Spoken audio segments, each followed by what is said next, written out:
Are we ready to go? We're ready to start. Maria, we're good? Ready to go. Go. All right. Welcome, everyone. I hope everyone can hear me. Um, if you're in the right spot, we're at a community meeting talking about the state legislation that's impacting recycling and trash. I want to introduce myself. My name is Ron Noda. I'm with the city of Los Alamitos. I'm going to have our other team members introduce themselves, but I just want to, again, thank you for joining us tonight. We really appreciate the community coming out to learn about, again, the state legislation in regards to disposal of trash, especially recycling. I do want to, before I pass it on and have the other team members introduce themselves, we had some feedback from the community already in regards to the number of trash bins that homeowners. We did use a graphic in our flyers about, and the graphic did have 6 trash bins. We will not be having 6 trash bins. I'm going to just tell you that right now.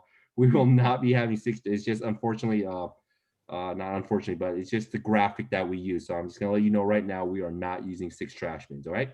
So again, I'm Ron, and I'm going to pass it on to Michelle. Good evening, everyone. Thank you again for joining us. My name is Michelle Mueller. I'm also with the city. Just very briefly, while the presentation is underway, if you do have any questions, at the very bottom of your screen, you'll find an option that says reaction. When you hit that button, you'll find a couple icons. One of them will be a hand that looks like it's being raised, kind of like we can see on Ron's screen to the left. Go ahead and click that if you have a question, or you can also type it, and we'll go ahead and call on you once we're ready for the next person's question. With that, I'll go ahead and pass it along to. Hey, everybody. I'm Mike Bellier. I've worked as a consultant dealing with state legislation the last 29 years, and the city asked me to help explain what Senate Bill 1383 is and what the impacts are. So let me get a little slide presentation up on the screen and start from this slide. Can everybody see my slides there on the screen? Yes. Perfect. All right. So SB 1383, which is short for Senate Bill 1383, basically deals with waste, and it is the most significant waste reduction mandate to come out of the state in the last 30 years. Not to date myself, but I started when the previous biggest mandate, AB 939, was passed. That basically told all the cities, hey, you have to reduce the waste going to the landfill by 50%.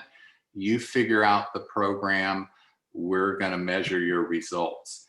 SB 1383 is much different because it is a statewide program.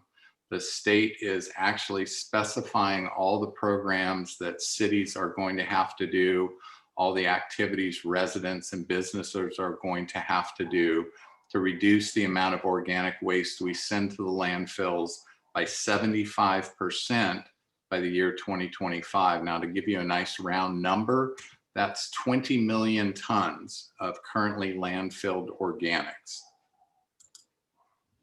So basically, this pie chart shows you the composition of the waste that's currently going in the landfills. So when the state says organic waste, they're talking about green waste, which is landscape material, wood waste, food waste, but they're also talking about fibers such as paper and cardboard. But if you look at this pie chart, food is about the biggest individual component going in the landfill at 18%. If you look at the right of the screen, another part of SB 1383 is they want to donate edible food. They don't want people throwing edible food away. So there is a mandate that we increase edible food donations statewide by 20%. Now, the challenge is the state doesn't know exactly how much edible food is being currently discarded. They are doing studies now to try to come up with that number, but basically they passed the law now that we have to increase by 20%. Again, it's a worthwhile effort. We do have Californians going to bed hungry, and we shouldn't be throwing away edible food. But again, whether it will be 20% above what we're doing now, we will find out. All right, I think it's important you understand the driver of this legislation. California considers itself to be in a climate emergency. Back in 2006, they passed Assembly Bill 32 and Senate Bill 32. Combined, that was basically called the Global Warming Solutions Act, that identified solid waste and the methane that comes from decomposing materials in solid waste as a short-term climate pollutant. That allowed the state to start developing laws to control solid waste, but from a climate perspective. The first law we saw hit was back in 2012, Assembly Bill 341. That's the law that mandated all businesses to have a recycling program. It phased in based on the size of the business, but now it includes every business with 4 cubic yards or more of solid waste per week is required by state law to have a recycling program. AB 1826 was the next one in 2016. Basically the same mandate, except this time it was organic waste and food waste for commercial properties. Now, multifamily properties were excluded from that. But again, current state law requires businesses generating now 2 cubic yards or more of waste per week to have a food waste recycling program. It has been voluntary to this point in the city. It's not voluntary in state law, and that's what SB 1383 is changing, among other things. It is mandating that 100% compliance is put in place, that the city do a number of actions, which I'll go into later. But again, this is legislation driven by climate concerns in the state. So here are the requirement dates. By 2020, these regulations were changed slightly because we did not divert 50% of our organic waste from the landfill. That's why in September of this year, the state said, hey, this law isn't just going to impact businesses generating 4 cubic yards or more of waste. It's going to be anyone with 2 cubic yards or more of waste. The other thing to look at in 2022 is that's really the effective date of SB 1383. At that time, all residential properties need to have food waste recycling. That includes the multifamily commercial properties that up until now have not had to deal with their food waste, and single family residential properties. Everybody needs to start recycling their food starting January 1st of 2022. The city needs to adopt an edible food recovery program. That's another stipulation in the law. The city must also establish and track everything, and I'll go into those in a bit later, but waivers. Certain locations can be granted waivers if they have less than 20 gallons of organic waste, if there's significant space issues. Again, that's one of the many things that now the city has to do and monitor and keep records and have them available for at any time inspection by the state. So again, this kind of shows the progression of SB 1383 in September of 2016. That came shortly after AB 1826 was introduced. The informal rulemaking process actually took longer than expected for the regulations to be passed. They were just passed in November of this year. But again, they have not changed any of the dates. I know that the League of Cities has been lobbying to try to delay implementation, but it hasn't had any effect to date. And again, I think that's because of the driver. The state legislature considers us to be in a climate emergency, and they want this regulation to go forward. So basically, there's several dates that are impacting the city of Los Alamitos as far as the city. January 1st of 2022, the city needs to provide all residents and businesses with organics collection service, which includes food waste. The city needs to establish an edible food recovery program. So that is not something that the city can control, but the city has to support the volunteer groups that are doing that function. So that's another effort for the city to identify, work with, and track food donations. The city is going to have to continue to educate and do outreach to folks to let them know about these mandates. Again, the city is going to actually have to procure organic materials. This is part of the state's effort to close the loop. If they're requiring all this organic material to be recycled, the state is going to have to buy basically compost or power from natural gas that's renewable, electricity from biomass. Sometime late in 2021, the state is going to give the figures to the city, and the city is going to have to figure out how to buy that material. The other thing the city is going to have in place in 2022 is capacity for its organic materials. Now, some of you may know the city is currently looking at a request for proposals process to bring in a trash hauler to start service on that January 2022 date. That process is going to include seeing what hauler programs can meet as many of these requirements as possible to take some burden off the city. So again, that will be part of the process.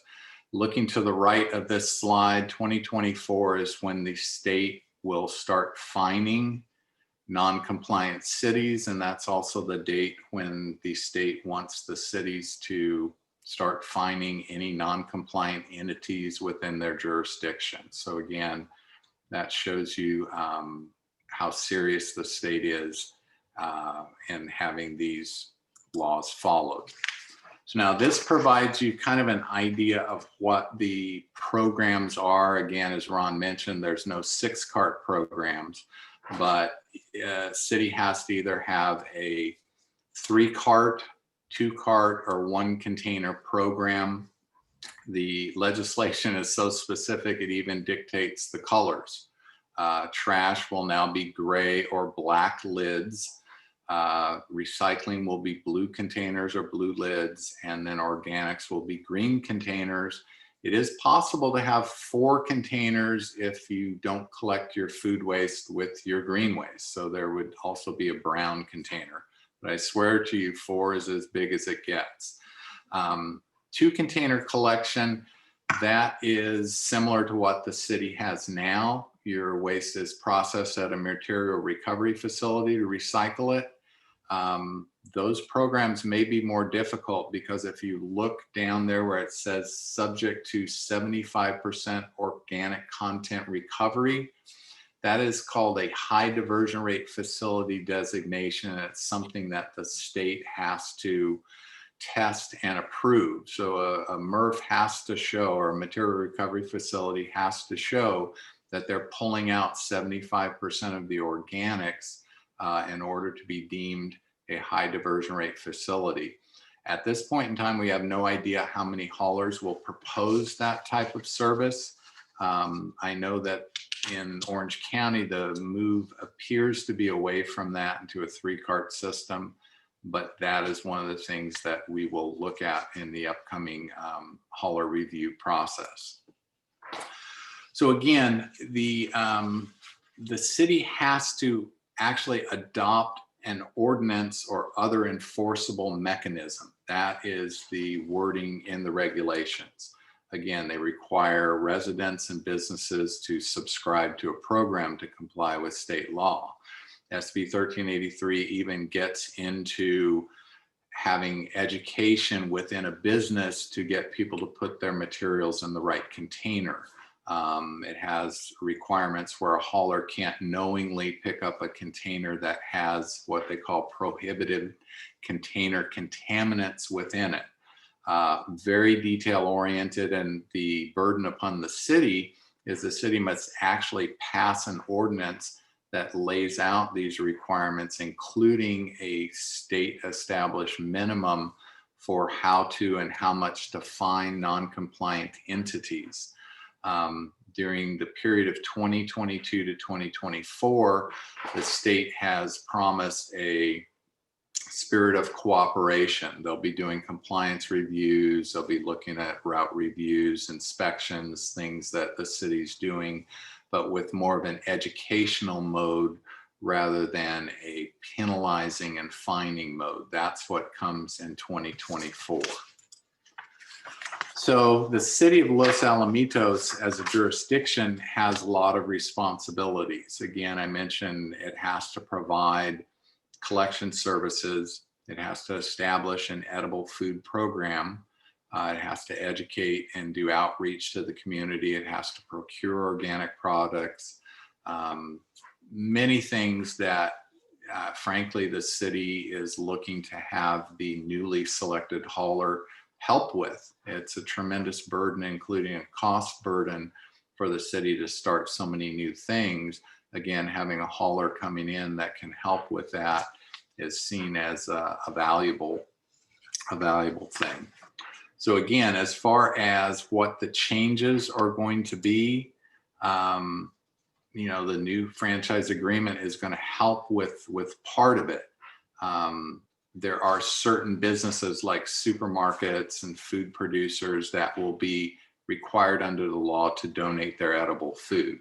Seeing if a hauler can help with that would cut down on city costs. Haulers typically help the city do education to residents. That would be something to continue. I mentioned earlier that city is going to have to buy organic materials. Well, if in your contract with your hauler, they have to buy renewable natural gas, the city could get credit for that, and that would lower city expenses.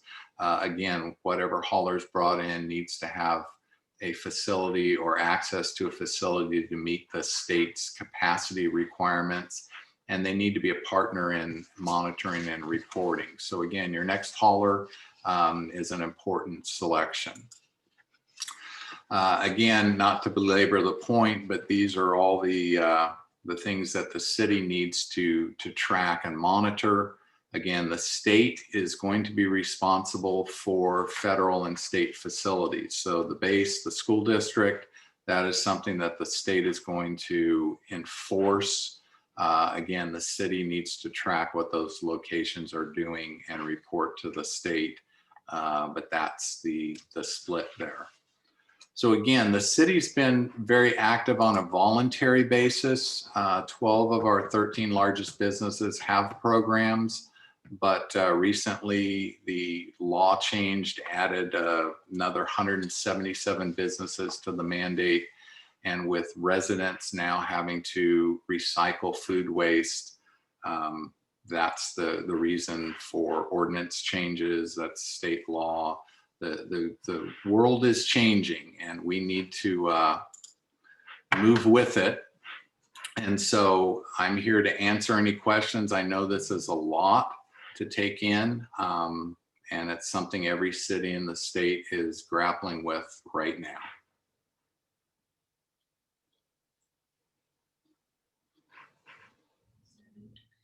Okay, we have a question from Sally Rodman. Yes. In the past, we've had problems with the base storing organic material over there. We, several years ago, had to take on a big undertaking, and the city helped us because the smell, the flies were out of, I mean, they were just unimaginable. So I hope that the base isn't going to be storing any organic materials over there since I back up to the base. Well, I don't know the plans the base has, but in an effort to answer that question effectively, I think you need to realize that the state of California passed this law without adequate facility capacity to process the amount of material that they're now saying has to either be composted or go through anaerobic digestion. Right before this law hit, in fact, January of 2020 is when a separate law, Assembly Bill 1594, passed. And that law took away the ability to use green waste as an alternate to dirt for landfill daily cover. So now all that green waste has to go to composting as well. So there's a glut of material and not enough facilities. So while I don't know if the base will be an alternative for a facility, I know that the state will be pushing to establish more composting sites, more anaerobic digestion sites. I don't know where that will be, but that will be a statewide push. Is there some place where we can express our concerns higher up about using the base? Well, as a federal facility, I'm not familiar with who or how to do that. I do know that in selecting a hauler for the city's waste, one of the things the city will be looking at is what facility do they use? Where is that facility? And so if a hauler came in and said, oh, I'm going to develop something on the base, that might be a negative. You know, hopefully they have a Lived here a facility. couple years ago. Yeah, Yeah, okay, thank you. sure.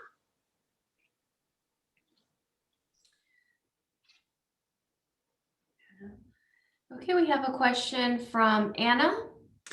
Hi, Anna Billick here, and I live in a small condo complex here in Los Alamitos. And I've heard what you said, but I'm kind of trying to do boots on the ground. Like, what does that mean to our complex? So currently we have a dumpster that it's a 9-unit complex that all 9 units just dump their trash in there. We also have a green bin, which we were told to put our grass cuttings in that one. And then a few months ago, our trash company, I don't know who they are, but anyway, the trash company said we had to have a yellow bin. And so we're paying for a yellow bin, but we're not quite sure what to do with it. So there was a lot of confusion. We've tried to call them to ask them. And so I'm just wondering, like, so does this law mean that the dumpster goes away and now we get individual bins? And so, yeah, if you can get. It's a very good question, Anna. SB 1383 does have a space constraint waiver, which cities can grant. It's a bit complicated because there are 2 different compliance approaches that cities have to choose. One is called a standard compliance approach. The other is called a performance-based compliance approach. If you choose performance-based, then you have to have at least 90% of the locations under the mandate subscribing to service. So it kind of limits exemptions that you can give. If you're under a standard compliance approach, then there's no 90% requirement. You can grant what's called de minimis waivers. If a location has less than 20 gallons per week of organic waste, they can be granted a waiver that lasts for 5 years if nothing changes. Again, the city has to develop a waiver form and has to keep it on file for inspection by the state, but that's one type of waiver. The other might be your situation. If there's not enough room on that property for a trash container, a recycling container, a green waste container, and now that yellow bin's probably a food waste container, then the city could, on a case-by-case basis, with oversight and ultimate approval or rejection by Cal Recycle, grant a waiver to that location.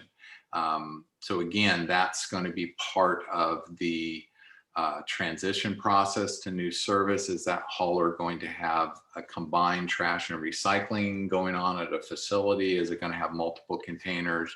But at that point in time, once that's decided, prior to rolling out of new service in January of 2022 would be the time that the city would need to work with businesses, multifamily properties, and see who qualifies for space constraint waivers. Got it. Okay, so we'll know in the next and I guess maybe that's a question for Ron, but we'll know in the next 5 months, 4 months, 3 months? What's the timeline? When are we going to be notified that this is starting? Or So Mike indicated that right now the city is our current waste hauler agreement expires in December of 2021. So we're in the process of going out to RFP bid Got for it. that. So we should either have our current one if they decide to bid and whoever's awarded. There might be a transition period if a new company has been awarded.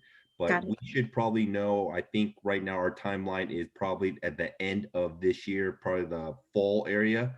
Correct me if I'm wrong, Michael, like around October, Got we it. will know specifically what's the details of that. So we can go out there and start that process. Okay, excellent. Thank you. Okay. I just want to be really, Miss Rodman, in your question about the JFTB base. I don't think they're, well, I know they're not doing that right now currently. And I'm a little bit aware of what the city assisted in that, but I don't think they have plans on doing that in the future. But again, if they do, we have a very good relationship with the base, the city and the base. So, they would reach out to us and then we would definitely voice the opinions of residents, because you're not the only resident that has expressed that to the city as well. Okay.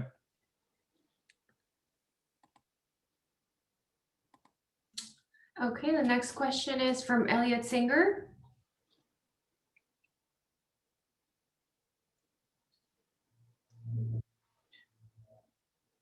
Thank you.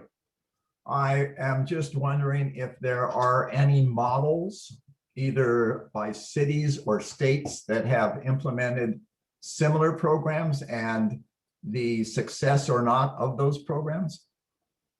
Well, California is a trailblazer, always has been and is in this case.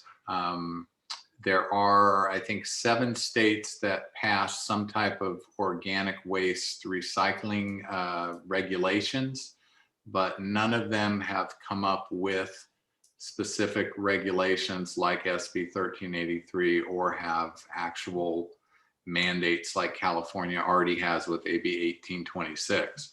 Also, the food donation aspect is unique. So we are the guinea pigs, for lack of a better term, of a very ambitious plan. 20 million tons is a lot of material to transition from landfill into composting and anaerobic digestion. And by the state's own estimation, we're 50 to 100 facilities short of the number required to handle the full amount of material that they're wanting to have diverted. So unfortunately, no models, and it's a very aggressive legislation.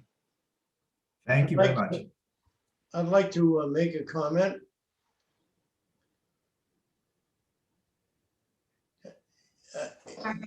Oh, there we go. Bud Smith? Yes, Smythe. Yes, sorry about that. That's all right.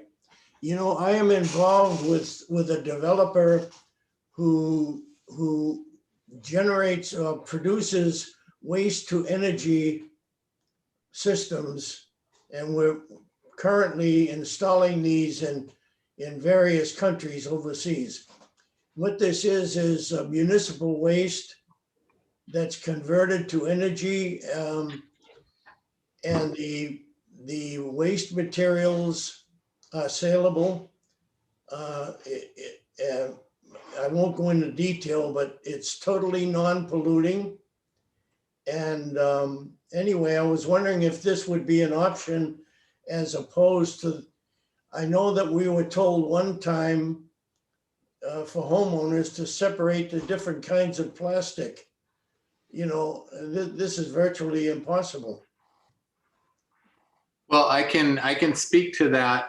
Again, I've looked at a number of new technologies and was disappointed actually at the SB 1383 regulations, because basically there are components in there that say basically composting and anaerobic digestion are the 2 state approved methodologies.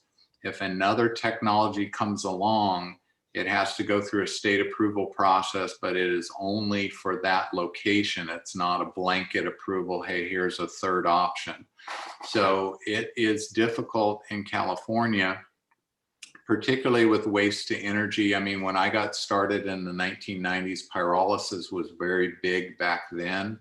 And there were some issues with projects and you know, California closed down. Here in Southern California, the Commerce Refuse to Energy facility was closed down.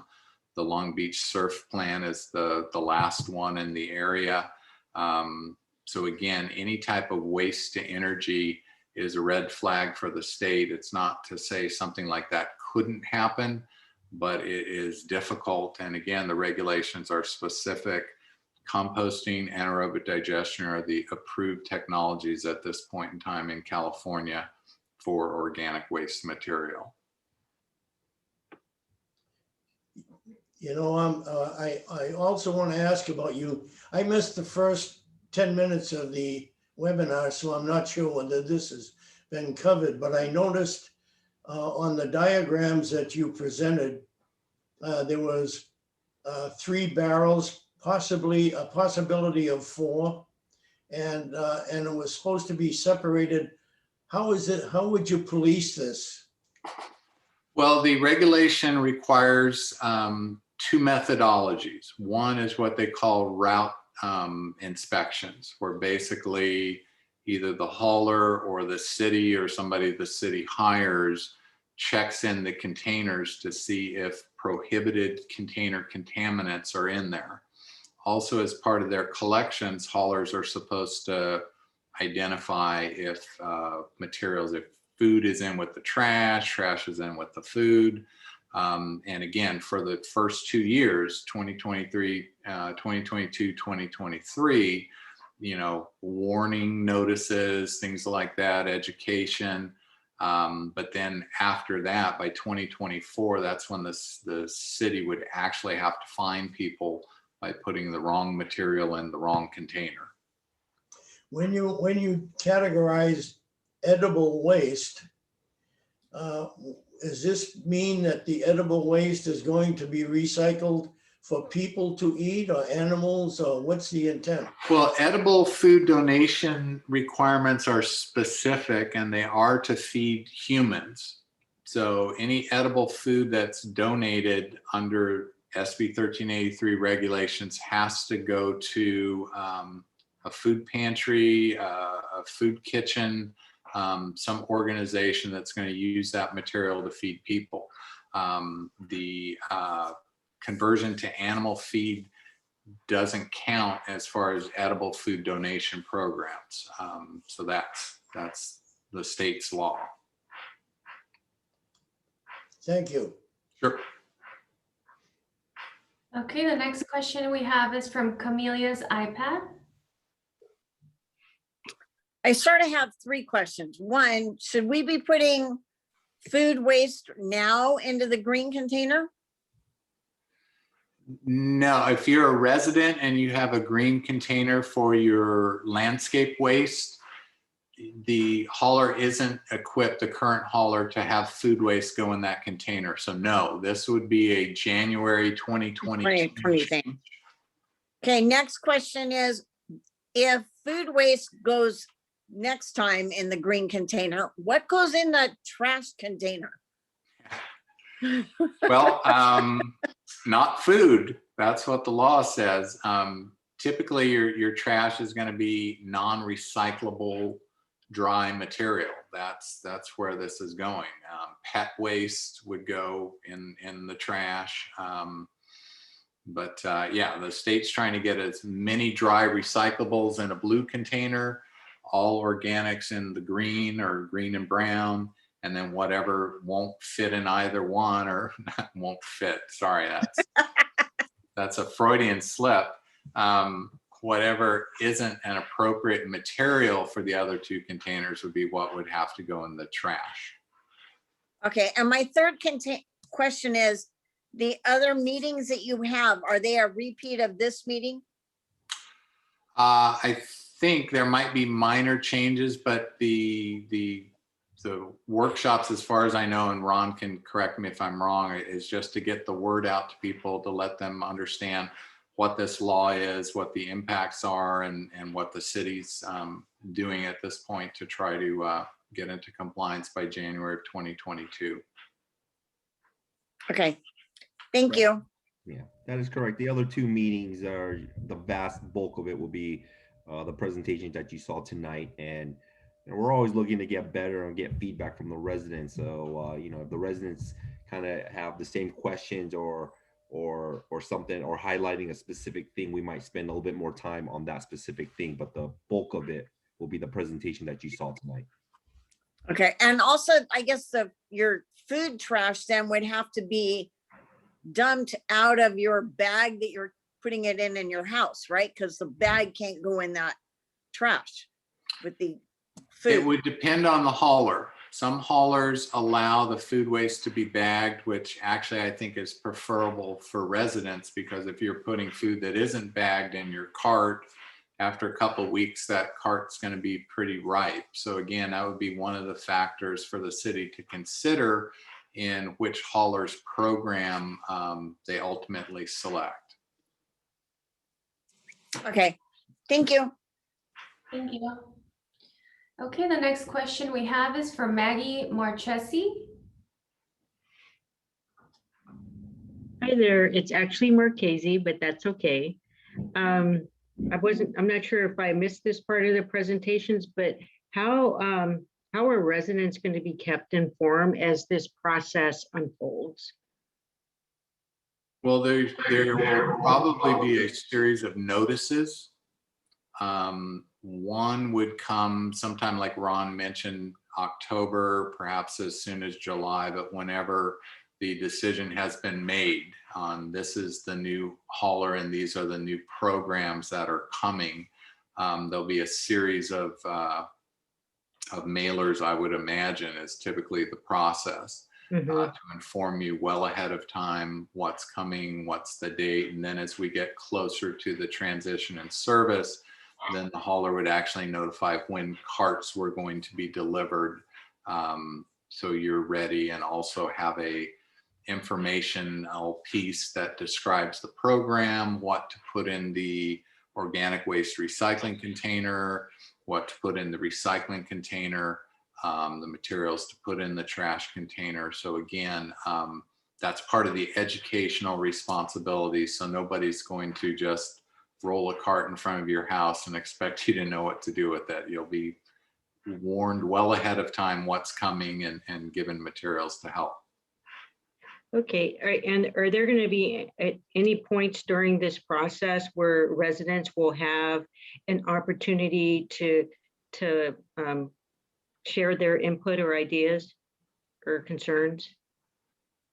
Well, I think that's part of the workshops that we're having is, you know, initially it's a lot of information that's going out there to answer questions, but you know, as the city moves forward with these, perhaps comments would be part, suggestions. Again, the city's looking at bids from a number of haulers. So again, there would be a chance for feedback, not just answering questions. Okay, awesome. Thank you.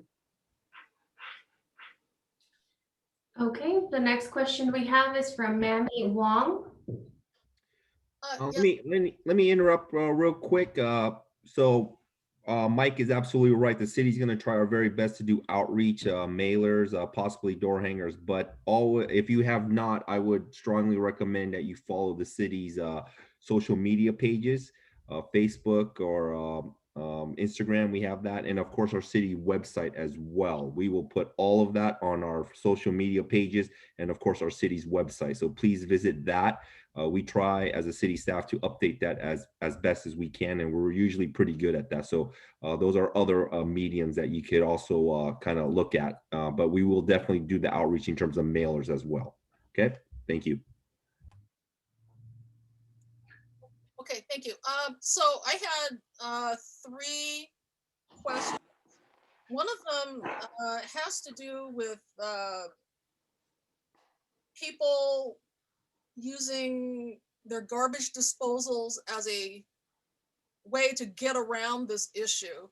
My concern is there could be people using the disposals to an extent where it causes potentially sewer backups and things like that. And it's an infrastructure issue, isn't it? Because everybody's going to be wondering, well, I don't want to cause any kind of violations that would get me in trouble, cause the city get in trouble because all of this stuff wasn't sorted right. I didn't do it correctly. And so all of these things can potentially back up and cause all these, like I can imagine city blocks getting blocked up and backed up because of people overusing something like that. It's an unintended consequence, what I'm saying, because this bill, which apparently is the law that's going to be implemented, I hadn't heard about it, but then I'm not, following all the developments and so forth. But this could be something that could be very impactful for quite a lot of people, especially if you're living in multifamily, high-density housing, where all these things get clogged up, and then that creates potential plumbing problems, and then the city getting questions about, well, I use the disposal a lot. Now there's a backup. Now I have plumbing problems, and then people seeking potentially, well, it's because of the state's laws that I'm following, and I'm trying to avoid the waste, and then it's going to cause all these extra costs that people may, in fact, ask, well, can I recoup the cost of this? I'm trying to be a good citizen about this. So that's one of my questions. Well, let me try to answer that. SB 1383 does not condone the use of garbage disposals to recycle your organic material. It requires subscription to a collection program and placement of materials in the proper container. Now, there is nothing currently in California having people tear out their garbage disposals and not use them. So people do have some freedom in what they do, but SB 1383 is definitely not directing people to use their garbage disposals as an alternative to throwing material in the trash. Yeah, but I can see the issue where people are not in the habit currently of doing the recycling. And instead of, well, I'll take a few steps, go outside, go into the proper sorting bin, they're just going to say, hey, I have a garbage disposal. But then the other unintended consequence, it's not a malicious, malign intent, by the way. It's that a lot of people, not me, but a lot of people have gotten to the habit of using garbage disposals. I think a lot of people haven't thought of that potential issue, that they're in the habit of doing that. So if it's not an ill intent and people use it, and now the law is saying, well, maybe you don't get to use your garbage disposal. No, the law's not saying that. It's silent on that. And again, I think the reason garbage disposals are not advertised as a solution is that the wastewater treatment plants would be inundated with material. And that was a concern. Again, I didn't write the law, but I'm assuming that's why, hey, just put it in the garbage disposal is not a prescribed solution. I'm telling you, it's not because people are thinking about it as necessarily a prescribed solution.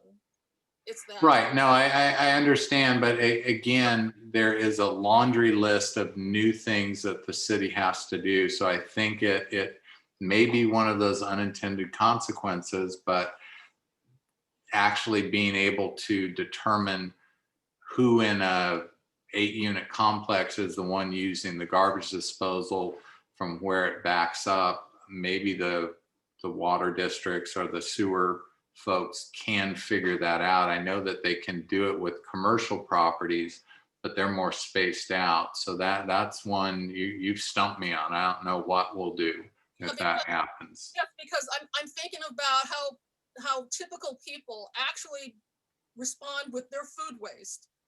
They're not thinking of sorting it out. The law is telling people to now sort it out, which is a new behavior. And it's going to be I think, a very slow adoption process for people, because that's not what they've grown up with. That's not their norm, and that's going to create something. But I think that actually, it seems like a really wild issue. But the fact is, those treatment plants, if they get inundated, then the costs get passed on. There's disruptions in service, and that's a huge infrastructure issue. That's a huge issue that I implore people to think about, because it's going to affect all of us if we have massive outages, sporadic outages, because there's, I can imagine during the holidays, for example, oh my goodness, everything gets clogged out because, well, I'm not going to take the time to sort out my food waste. But we just had this huge Thanksgiving holiday party, and we had all this food, and everybody is celebrating the same long weekend.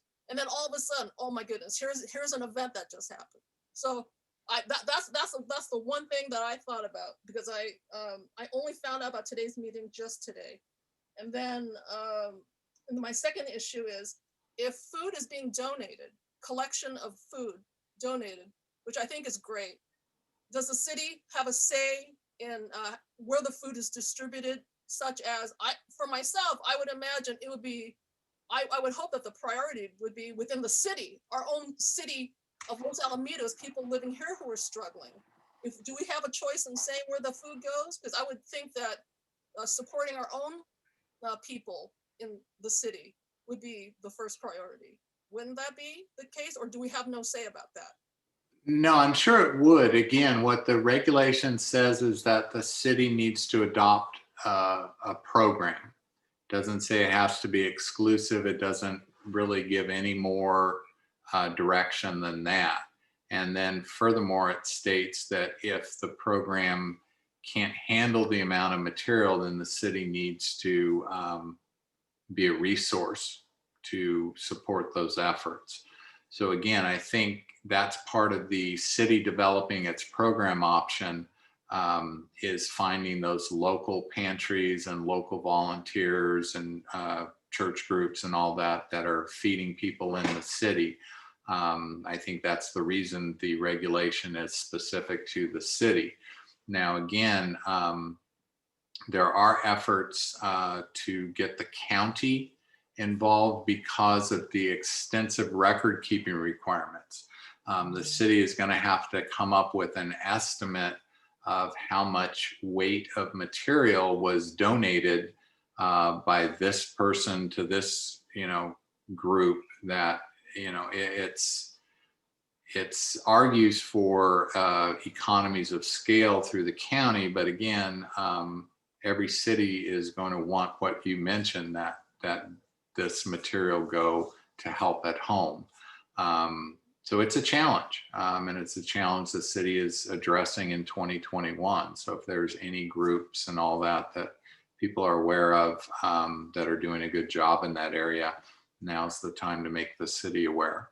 Yeah, and I think it's a good chance for everybody to have conversations about our small, really hardworking groups that serve just those populations that are really in need of food, nutritious food on a consistent basis, because that does exist even within our city. And then the third thing I had is that I'm concerned about the loss of industries. That I can see the logical, one of the endpoints of this is that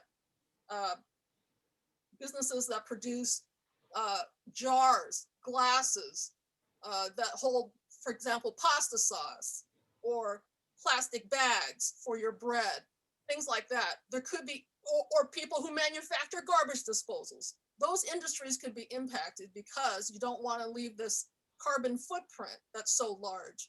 I can see those where suddenly the supermarkets are going to be stocking only products that are in recyclable paper boxes and things like that. And then that, of course, gets passed on to all the customers that come in. But that can be a job killer.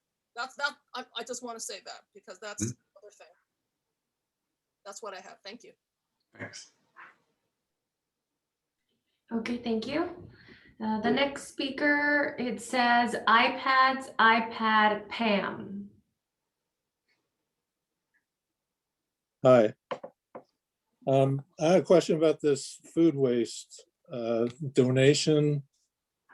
So you're talking about people's food that they're not going to be, I don't know, it's leftovers and stuff like that that would ordinarily go in the trash is going to get donated to people to eat? Well, specifically, the regulations identify high volume generators as under the mandate to donate. It's the old 80-20 rule. 80% of the material is generated by 20% of the business community. So supermarkets starting in 2022, if it's 10,000 square feet or more, that's an example of a tier 1 location that would have to donate any edible food that they have.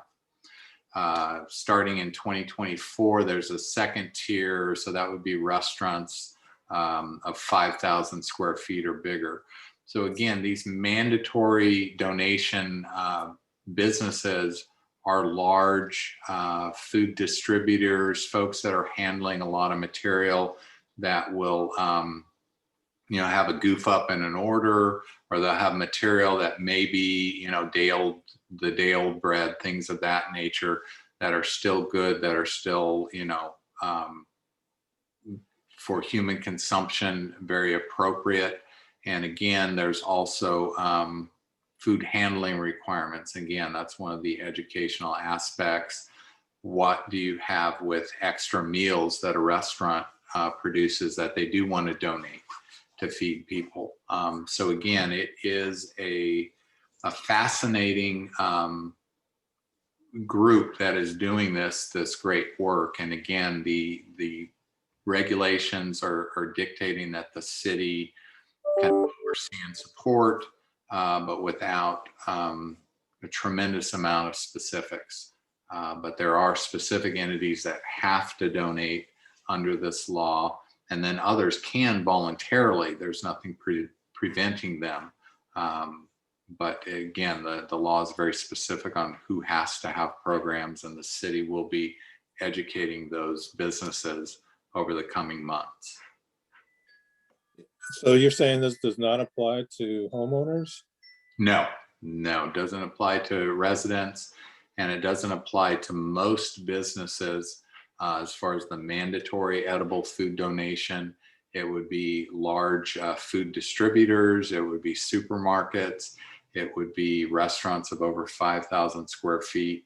Again, some in 2022 have to do it, some in 2024 have to do it. And again, we're working on an informational flyer that shows the type of businesses. Again, keep in mind, these regulations were just passed in November of 2020. So, we're in scramble mode, as is most cities. In fact, Los Alamitos is ahead of the game in their community presentations. Not a lot of cities are doing this. Okay, but so what is considered edible food? I mean, is this something that is, I don't know, is it, I mean, it seems like if one of these places is going to be getting rid of the food, it's probably because it's spoiled or it's about to be spoiled. And again, while there are regulations, the Bill Emerson Good Samaritan Act that protects people from liability in donating edible food. Again, a volunteer group is actually going to have to pick that material up. They're going to have a use for it.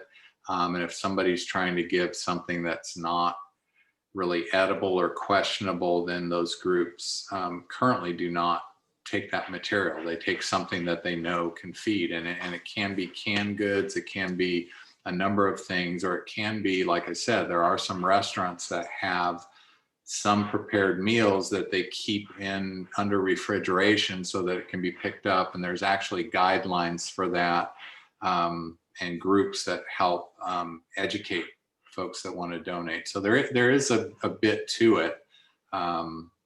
But again, to answer your question, probably not if the material is questionable. I don't think people would be taking that to give to feed other people. Okay, thanks. Sure. Okay, thank you. Our next speaker is Konya Vivanti.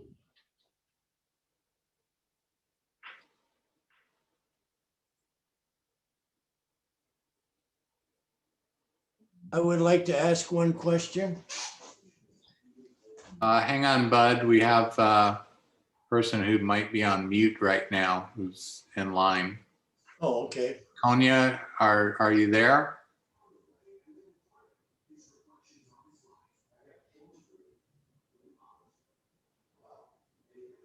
Can't hear you. Do you have your mute on?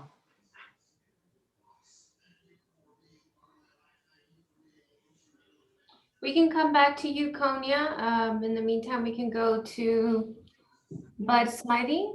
Yeah, Smythe, again. Hey, I just have one quick question. What is the department in the state of California that issued these regulations? Cal Recycle is the group that is tasked with overseeing education and monitoring, but also the Air Resources Control Board is involved. But again, the legislation was proposed by a state Senate member, and that's the body that debated it, passed it, and then it goes to the governor. You know, this seems really, really complicated to me. It is. And the simplest thing is, you know, the air quality for one. I mentioned the recycling systems, waste to energy. It turns out that the waste, the municipal waste, all kinds of waste, industrial waste, is recycled and it becomes profitable selling the byproducts, the ash, the salvageable, recyclable portions. Like right now we have recycle centers. It would be the same, and all that's not recyclable goes into an incinerator. The air resulting gases are scrubbed so that the output is actually 100% pollutant free. It's, to me, it's a lot simpler. But understand that that is not allowed in California without a very strict review process. So it's not really an alternative that will be approved by January of 2022. You know, there are, and I would urge you to contact Cal Recycle about the technology because there is a review process, and they would be the lead group. So at the last slide actually had a link to their website. So I would bring that information to them. Again, at this point, they've really pushed away from alternative technologies and really focused on composting and anaerobic digestion. And right now, those are the only two approved technologies that count as diversion from the landfill towards that. The reason I asked for the departments is I'm going to talk to them. Mm-hmm. Yep. So anyway, thank you. All right. Thanks, Bud. Thank you. We're going to go ahead and try again to connect with you, Konya, if you can hear us. Hi, can you hear me? Yes. Yes. Can you hear me now? Yep. Hi, okay. Thank you. I just want to make a couple comments. Although I don't live in Los Alamitos, I live in Rossmore, but I am a recycling coordinator for a nearby city. So just to kind of help clarify, supermarkets currently are backhauling a lot of that food. So Los Al is very small, so I think you're very fortunate that you're not going to have a big impact for your businesses. And also Food Finders is in Los Alamitos now. So that's a real benefit to your businesses there, that, you know, the other cities, it's right in your backyard. And so I think from residential point of view, I think you know, should feel comfortable as to what the city is probably going to be doing in the way of meeting these regulations. especially if they're going to be going out to bid to get a new hauler. So LaSalle is at the forefront because you're the only city that I know so far that has done some type of public education so far, which is kind of the reason why I'm on the call. I kind of wanted to see what you were going to do because I'll be doing something in the future myself for my residents and my businesses in the city that I work for. So, but know that, you know, a lot of the businesses right now, they're not going to be giving out food that's spoiled. They can't do that. And it's a lot of it is also back of the house preparation. So if you've got something like a Chipotle and they're doing a lot of food prep, the scraps that they're using is what they're looking at to put in organic waste recycling. So I'm glad to hear that there's not going to be 6 bins. I know a lot of people on Nextdoor were very concerned about that.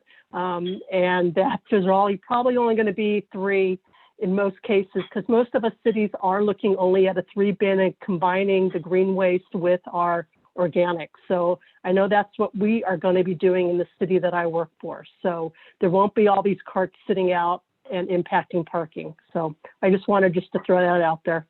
Thank you. Thank you very much. Okay, and we have a question from Sally Rodman. Hi, second time. I just have a quick question.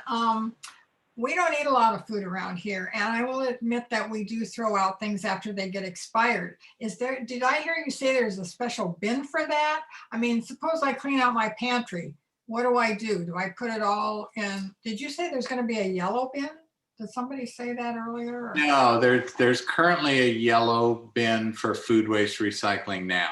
The state color approved colors is either green or brown for food waste. Green if it's green waste, food waste.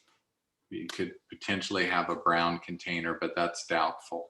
So again, if you're cleaning out your pantry as a homeowner, if you're cleaning out your pantry as a business, most of that material will go in your organic waste recycling container. Again, the law requires that you subscribe to a service, so you should have a container to put that in. The only caveat we've been talking about is edible food donation by businesses. And again, the mandate is upon very large businesses like supermarkets. There's not a mandate on a very small restaurant, for example, with five seats. It would be great if they would donate edible food, but they're not mandated. So typically that material would go in the organic waste recycling bin, and typically that would be a green lid container. Okay, but my question is, okay, so I'm cleaning out all these cans, bottles out of my pantry that are still have food in them. They're still going to go into the organic? Well, it would depend on the hauler and their program. Some haulers' food waste programs, in fact, most of them probably wouldn't accept canned material. They would want the food looser or more available. A lot of them will take it in bags. So again, that would be a decision for the homeowner to throw the can in the trash or to empty the food content in the organic waste container and put the can maybe in the recycling container. Okay. All righty. Thank you. Sure. Thank you. We have our next question from Lawrence Kawano. Hi, I really appreciate this. As I understand it, then individual residences would be responsible for having the correct contents in each of the containers. But if Correct. so, I'm wondering if that would lead to a situation where we would have to be careful about policing our own trash, because there may be neighbors down the street that don't want to deal with some of this and they find it convenient to throw whatever into my trash, but then that would mean I would get into trouble. So I hope the city, when it considers whatever program to set up, to take that into consideration. Well, it's interesting you mentioned that, Lawrence, because there's actually a section within SB 1383 regulations that requires cities to be able to field and respond to anonymous tips on such issues. So again, the state is serious about this and they want the cities to enforce this. And again, that's one of the regulations that was passed to have some ability to respond to tips. So there you go. Okay, thank you. Sure. Doesn't look like we have any more speakers at the moment. Would anybody else like to ask a question? No, doesn't look like it. Ron, I don't know if you have anything more to add, but we'd just like to thank everybody for your participation tonight. Oh, we have one more question. DSS.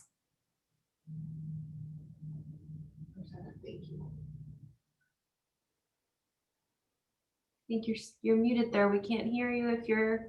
They were just clapping hands, not having their hand raised. Okay. But we'd like to thank everybody for your participation tonight.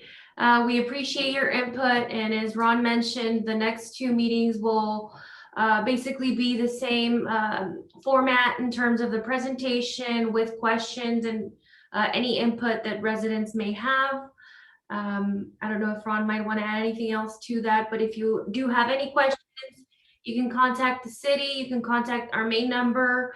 You can contact me. I will add my number in the chat in a moment.